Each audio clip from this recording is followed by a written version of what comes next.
حنا راه عندنا مره في الاسبوع او مره في الشهر او مره في الشهرين يعني. وطالبنا بحاويه الازبال حتى راه باقا من ايام الشركه ديال دوك الشركات اللي كانوا قدام، ماشي ديال هذه الشركه، لان هذه الشركه اللي جات جديده راه ما عندها حتى شي حاجه.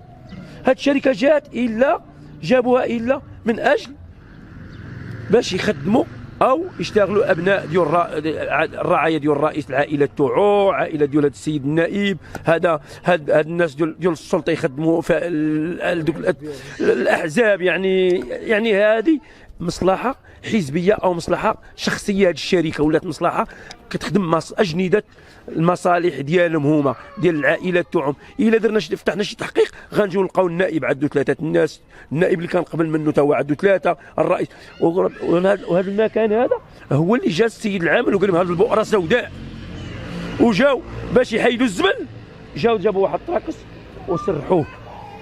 سرحوه ماشي حيدوه، سرحوه. هذا راه باقا الميكا، راه باقا. شوف هذه الحاله كي دايره هذه. وحنا الميثاق الجماعي الا مشينا ليه راه الرئيس هو المسؤول الاول على هذا النفايات. علاش قال لي واحد المثل كيقول لي، قال لي باغ طاح في السوق، قال لي من الخيمه خرج مايل. هذا الرئيس من اللي جا راه باين، راه داك الشيء ماشي غنتكلموا عليه. هذا الشيء راه حشومه وعار.